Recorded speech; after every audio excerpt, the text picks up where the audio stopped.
Ako si Francis Riudique at narito ang mga napapanahong balita. Kasunod ng naitalang phreatic eruption sa Bulkang Mayon, wala pang balak itaas ng PHIVOLCS. Sa Alert Level 3 ang estado ng bulkan.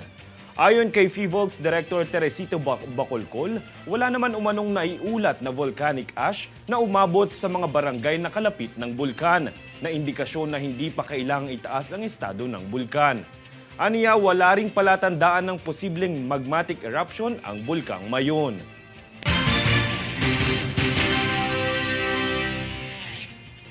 Kilalanin pa ang gandang taglay ng Islang Siargao dahil sa inilunsad na laro ng Department of Science and Technology National Research Council of the Philippines na ipinapakita ang likas na yaman na makikita sa isla ng Siargao. Yan ang ating alamin sa Balitang Hatid ni Danizo Lopez. Ipinakilala ng Department of Science and Technology National Research Council of the Philippines o DOST-NRCP sa publiko ang isang mobile application na maaaring laruin offline para ipakilala ang likas yaman na mayroon ng isla ng Siargao. Kaya't ganoon na lamang ito balik-balikan ng mga turista. Sa pagsagawa ng pag-aaral sa mangrove forest sa Del Carmen, Siargao Island, ay natuklasan ni Dr. Cecilia Banag Moran ang mahigit 100 sarihay ng mga halaman at 403 sarihay naman ng mga hayop.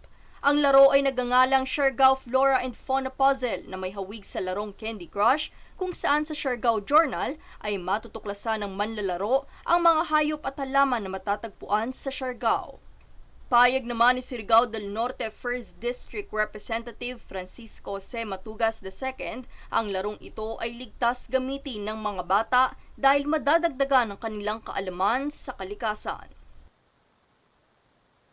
Daniza Lopez nag-uulat para sa One Media Network.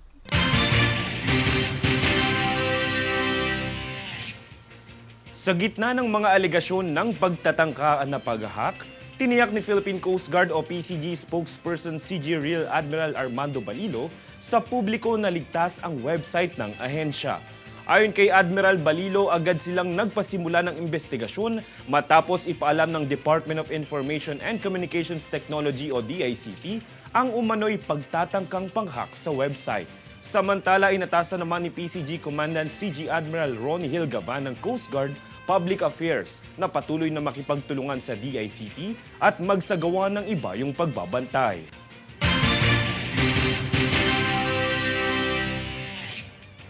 Kami ang boses ng pagbabago. Ako si Francis Riudique at ito ang News Force.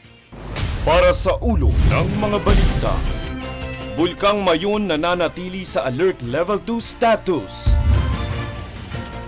Voter certification libre na simula ngayong Pebrero. Kamara pinuna ang issue sa kuryente ng Palawan at Davao Oriental. MIAA inanunsyo ang posibleng abala sa NAIA, bunsod ng power maintenance. PNP-ACG nagbabala ukol sa property rental scams. Philippine figure skating duo aabante sa 2025 World Champ at 2026 Olympic qualifying event. Patas at pantay na balita, komprehensibong ulat para sa pulso ng masa. Ito ang News Force.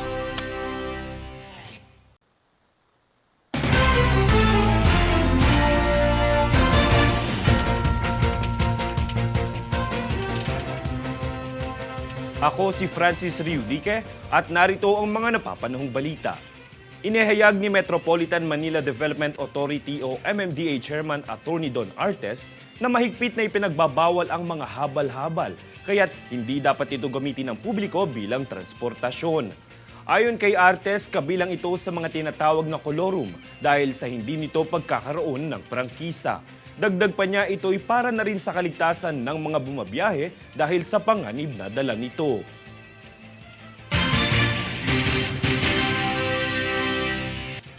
Alinsunod sa kinakaharap na suliranin sa kuryente ng mga mamamayan sa Palawan at Davao Oriental, tinalakay kamakailan ng Kamara kung paano ito masusolusyonan. Ang kaganapang yan hatid ni Princess Castro. Tinalakay kamakailan sa Mababang Kapulungan ang problema sa kuryente ng Palawan at Davao Oriental sa pangunguna ng Komite ng Enerhiya na pinamumunuan ni Marinduque Representative Lord Alan Velasco. Alinsunod sa House Resolution o HR number 1544 na inihain ni House Speaker Ferdinand Martin Romualdez na pag-usapan ang mga usapin sa sapat, maaasahan at abot kayang halaga ng kuryente sa Palawan. Buhat nito ay nanawagan si Romualdez na maghanap ng mga alternatibong paraan para matugunan ang mga pagkawala ng kuryente sa naturang lugar. Kaugnay nito ay pinuna ni Deputy Majority Leader Erwin Tulfo ang pangangailangan para sa House Committee on Legislative Franchises na ganap na matukoy ang prangkisa ng Palawan Electric Cooperative sa likod ng umano'y kakulangan ng serbisyo, kabilang na ang sobrang mahal na halaga ng kuryente at mali-maling pagtala ng halaga ng kuryente. Dahil sa problemang ito, ay natalakay din sa naganap na usapin ang panawagan ng mga konsihal ng Palawan na tulungan sila na maibalik ang subsidiya sa kuryente. Para na rin ito sa mga mamamayan sa ilalim ng batas ng Electric Power Industry Reform Act. Bukod sa mga suliraning ito, ay tinalakay rin ng komite ang mga HRs 526 at 1168 na kinasasangkutan rin ng power outages at tumihimok sa National Electrification Administration na tulungan ng Davao Oriental Electric Cooperative na paunlarin ang kanilang serbisyo. Princess Castro, nag-uulat para sa One Media Network.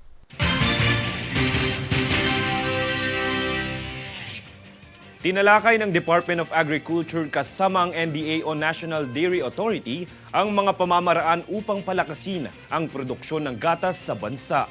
Ayon sa kalihim ng DA na si Francisco Chu Laurel Jr., kung palalaguin ang mga baka sa industriya ng gatas, maaari nitong mapalakas ang pag-unlad ng sektor sa agrikultura na siya rin tutulong upang matugunan ng issue ng malnutrisyon sa mga probinsya.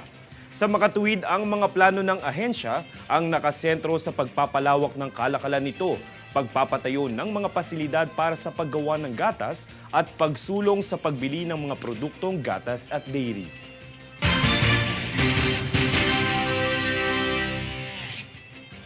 Kami ang boses ng pagbabago. Ako si Francis Riudique at ito ang News Force. Para sa ulo ng mga balita. Bulkang Mayon nananatili sa Alert Level 2 status. Voter certification libre na simula ngayong Pebrero. Kamara pinuna ang issue sa kuryente ng Palawan at Davao Oriental. MIAA inanunsyo ang posibleng abala sa NAIA, bunsod ng power maintenance. PNP-ACG nagbabala ukol sa property rental scams. Philippine figure skating duo aabante sa 2025 World Champ at 2026 Olympic qualifying event. Patas at bantay na balita, komprehensibong ulat para sa pulso ng masa. Ito ang News Force.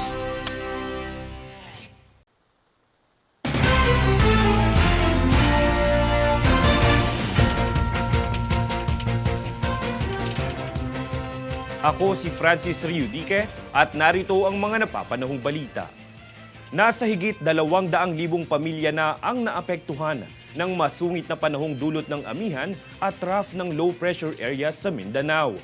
Ang mga apektadong pamilyang ito ay kinabibilangan ng mga lumikas sa kanilang tahanan kung saan 101 na ang mga tirahang sinalanta ng masamang panahon sa Davao Region at Caraga. Asahan pa rin na makakaranas ng posibleng flash floods at landslides ang Davao Region, Caraga at Soc-Sargen na dulot pa rin ng easterlies.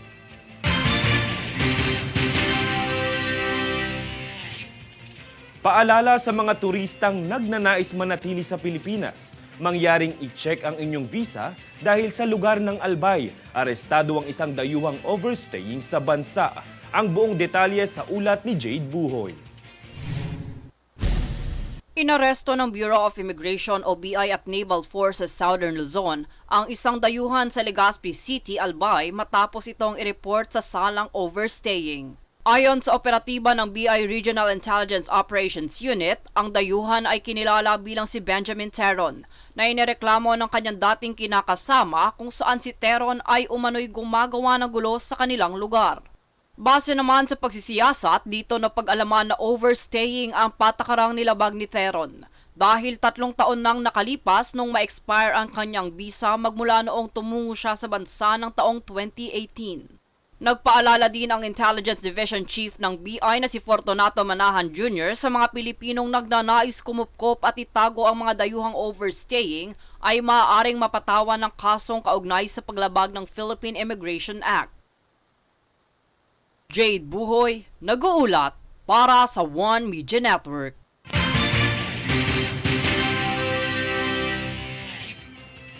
Ikinatuwa ng 113 mga state universities and colleges o SUCs ang karagdagang pondo na inilaan sa kanila ng Kamara. Sa kabuuan, mayroong 128.1 billion pesos budget ang mga nasabing SUCs ngayong 2024. Ito'y mas mataas ng 23.3 billion pesos kung ikukumpara sa kanilang ipinanukalang budget. Kabilang sa matutulungan ng dagdag pondo na ito, ang mahigit 1.85 milyong mag-aaral sa mga SUCs, 72,000 na mga guro at staff, at 50,000 job orders at contract of service workers.